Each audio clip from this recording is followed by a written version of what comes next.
주일입니다. 다시 묻겠습니다. 오늘은 무슨 날일까요? 주일인 동시에 9월 첫 주일입니다. 그리고 오늘은 인도네시아 자카르타 팔렘방 아시안 게임 폐막식이 있는 날입니다. 어제는 축구, 야구, 한일전에서 우리나라 선수들이 정말 잘 싸워서 금메달을 딴 기쁜 날이기도 합니다. 메달과 상관없이 이번 아시안 게임에서 정말 열심히 뛰어준 모든 선수들이 정말 고맙게 느껴집니다.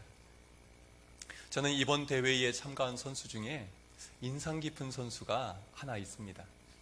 그는 97kg급 남자 레슬링 선수 조효철이라는 선수입니다.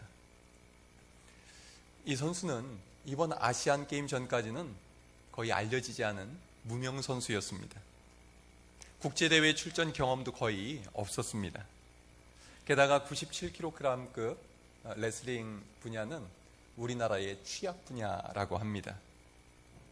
게다가 나이도 32세, 23세가 아니라 32세, 레슬링 선수로는 너무 나이가 많았습니다. 그에게는 처음이자 마지막인 대회였던 것입니다. 이 선수가 나가서 8강전에서 열심히 싸우다가 왼쪽 눈썹이 찢어져서 피가 났습니다. 그래서 붕대를 칭칭 감고 8강전을 통과했습니다. 계속해서 그는 붕대를 감고 싸웠습니다. 겨우겨우 결승전에 올라갔는데 너무나 강력한 상대를 만나게 됩니다. 그는 금메달 후보 중국 선수였는데요. 키도 10m나 더 크고 나이는 5살이나 더 젊고 지난번 인천 아시안 게임에서 은메달을 땄던 강력한 금메달 후보였던 것입니다. 붕대를 감은 조희철 선수가 최선을 다해서 싸웠지만 점수는 1대4로 뒤져 있었습니다. 이대로 끝나나 보다 생각하고 있었는데 종료 2분 30초를 남기고 매치기 한 판으로 5대4 역전이 되었습니다. 그리고 우리 조효철 선수는 금메달의 주인공이 됩니다. 그는 무명 선수에서 일약 스타 선수가 되었습니다. 인생 역전이 시작되는 순간이었습니다. 오늘 우리는 룻기를 살펴보았습니다. 이 룻기는 인생 역전의 이야기입니다. 가장 비참한 인생을 살아가야 했던 두 여인이 가장 복받은 인생으로 뒤바뀐 이야기입니다. 처음부터 불행한 인생을 살고 싶은 사람은 아무도 없습니다. 대회에 참여하는 선수들이 누구나 금메달을 꿈꾸며 참여하듯이 사람들은 누구나 행복한 인생을 꿈꾸며 살아갑니다. 그러나 살다 보면 현실은 우리가 기대했던 것과 너무나 동떨어질 때가 많이 있습니다. 아니, 내가 상상하지도 못했던 어려운 일들이 우리에게 닥쳐오기도 합니다. 절대로 일어나지 말아야 할 일들이 우리에게 생기기도 하는 것입니다. 오늘 본문 말씀을 통해서 룻기의 불행은 어떻게 시작이 되었는지, 그리고 그 불행을 어떻게 극복할 수 있었는지 우리 함께 살펴보고자 합니다. 먼저 불행은 어떻게 시작되었는가 살펴보겠습니다. 1절을 함께 읽겠습니다. 시작. 사사들이 치리하던 때에 그 땅에 흉년이 드니라. 유다 베들레헴의 한 사람이 그의 아내와 두 아들을 데리고 모압 지방에 가서 거류하였는데.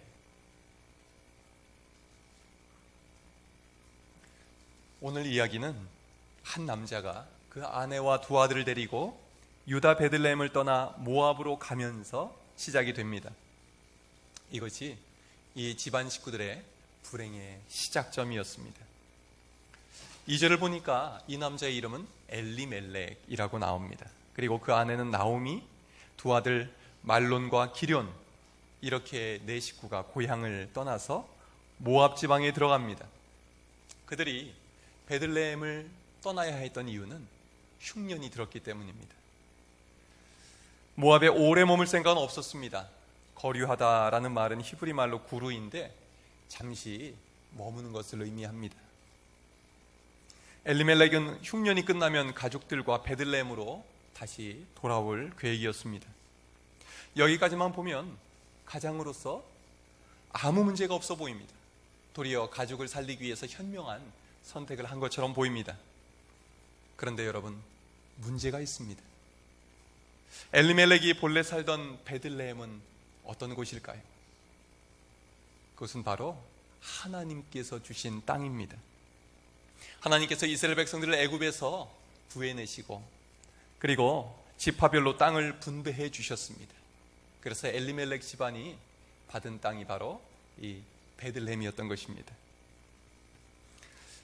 신명기 28장 3절에서 6절에 하나님은 이렇게 약속하셨습니다. 내가 내 하나님 여호와의 말씀을 청종하면 성읍에서도 복을 받고 들에서도 복을 받을 것이며 내 광주리와 떡반죽 그릇이 복을 받을 것이다 라고 약속해 주셨습니다.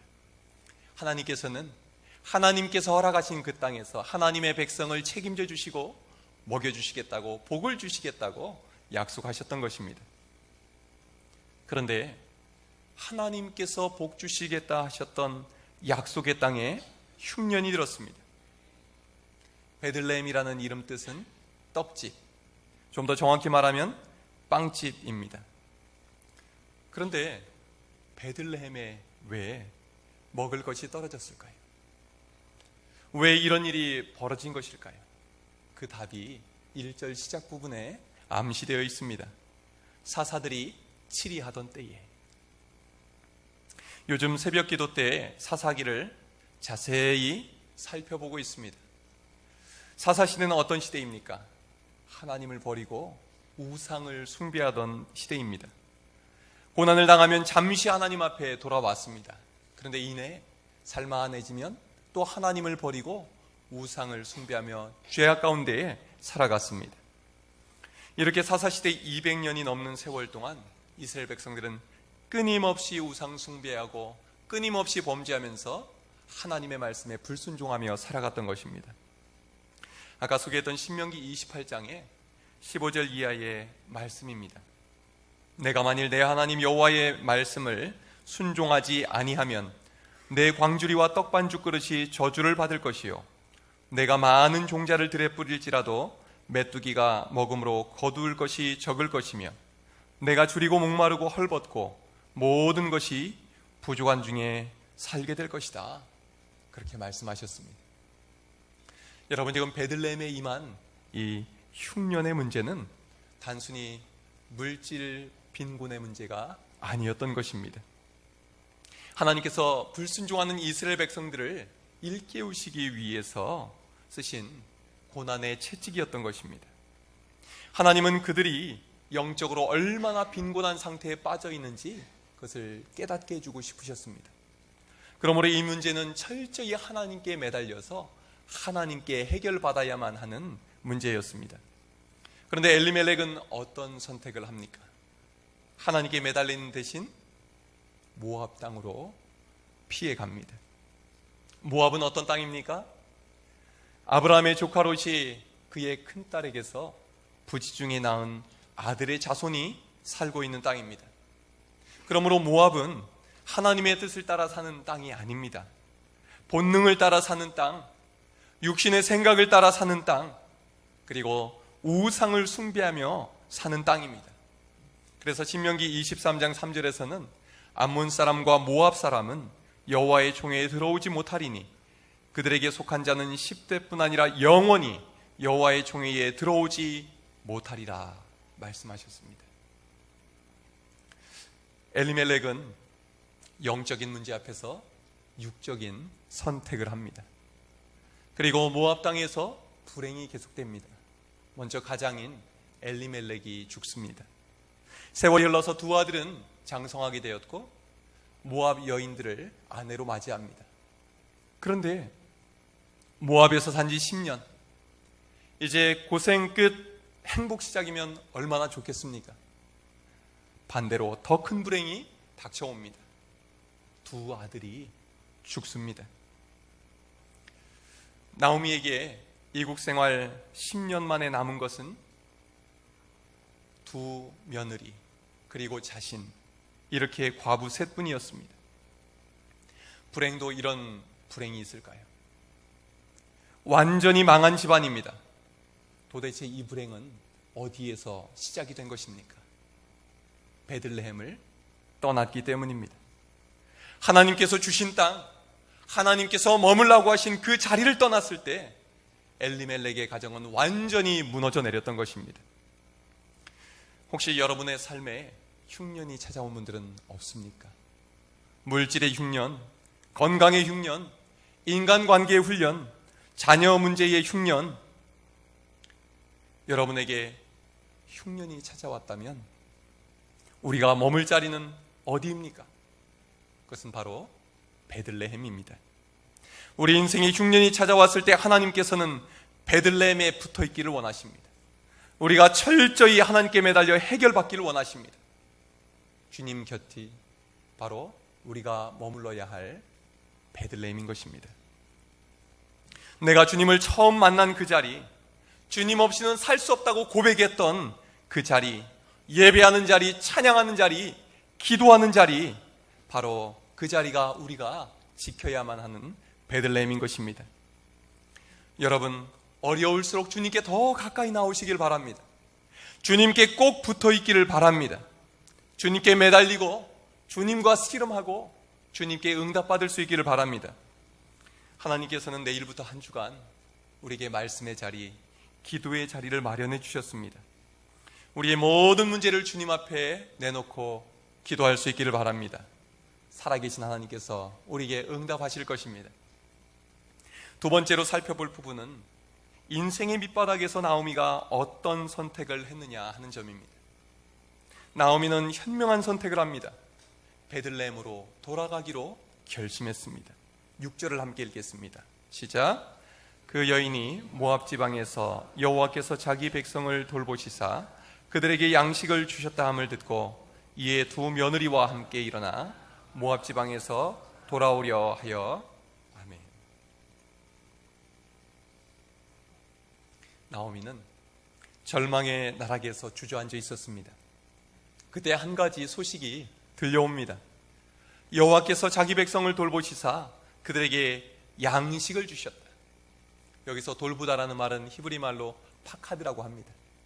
파카드는 직접 찾아오다, 자세히 들여다보다, 그런 의미를 가지고 있습니다. 여호와 하나님께서 베들레헴에 있는 자기의 백성들을 직접 찾아오신 것입니다. 그리고 베들레헴의 양식을 넉넉히 베풀어 주셨습니다. 하나님께서 이스라엘 백성들을 향한 징계를 거두셨던 것입니다. 이 소식을 듣고 나오미는 결심합니다. 그래, 베들레헴으로 돌아가자. 베들레헴에서 모압으로 출발한 것이 이 나오미 집안의 불행의 시작이었습니다. 그러나 다시 베들레헴으로 돌아가기로 선택한 것은 나오미의 인생이 다시 회복이 되는 인생 역전의 출발점이 되었습니다. 룻기에서 돌아가다, 돌아오다라는 말은 정말 중요한 말입니다. 히브리 말로 슈브라고 하는데 이 룻기 1장에만 10번이 나옵니다. 그러므로 1장의 주제는 베들레헴으로 돌아가는 것, 베들레헴으로 돌아오는 것입니다. 베들레헴으로 돌아갈 때 살 길이 열립니다. 베들레헴으로 돌아갈 때 그곳에 회복이 있습니다. 다른 곳에는 없습니다. 그래서 나오미는 베들레헴으로 돌아가야만 했습니다. 저는 나오미 이야기를 보면서 탕자 이야기가 생각이 났습니다. 탕자는 모든 것이 풍족한 아버지의 곁이 불편했습니다. 그래서 그는 아버지를 졸라서 받은 유산을 다 팔아서 먼 나라로 떠납니다. 그곳에서 가진 것을 다 잃어버립니다. 돈도 잃었습니다. 친구도 잃었습니다. 그리고 인간으로서의 최소한의 존엄성마저도 잃어버렸습니다. 짐승만도 못한 취급을 받으며 살아야만 했습니다. 이것은 결코 그가 꿈꾸던 인생이 아니었습니다. 인생의 밑바닥에서 탕자는 아버지의 집을 떠올립니다. 아버지에게는 양식이 풍족한 품꾼이 얼마나 많은가. 나는 여기서 줄여 죽는구나. 내가 일어나서 아버지의 집으로 돌아가야겠다. 인생의 흉년을 만난 탕자는 아버지 집으로 돌아가기로 결심합니다. 탕자에게는 아버지 집이 돌아가야 할 베들레헴이었던 것입니다. 처음부터 아버지 집을 떠나지 말아야 했습니다. 그러나 이제라도 아버지 집에 돌아가기로 했습니다. 그리고 그는 아버지의 집에서 잃어버린 모든 것을 다 회복하게 됩니다.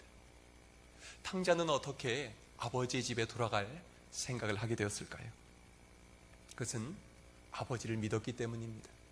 아버지의 사랑을 믿었기 때문입니다. 나에게 유산을 다 내어주신 우리 아버지라면 최소한 나를 품꾼으로라도 분명히 받아주실 거야. 이러한 확신이 있었기 때문에 그는 용기를 내어 돌아갈 수가 있었던 것입니다. 오늘 본문에서 나오미는 어떻게 베들레헴으로 돌아갈 마음을 먹게 되었을까요? 베들레헴에서 들려온 소식 때문이었습니다. 여호와 하나님께서 자기 백성을 돌보시사 그들에게 양식을 주셨다. 이 소식을 들었을 때 나오미는 생각했을 것입니다. 하나님께서 베들레헴을 회복시켜 주셨듯이 내가 베들레헴으로 돌아가면 하나님은 나도 회복시켜 주실 거야. 인생이 산상조각난 나오미는 하나님 안에서 소망을 봅니다. 여러분 중에 마음이 깨어진 분이 계십니까? 인생이 무너져 내린 분이 계십니까?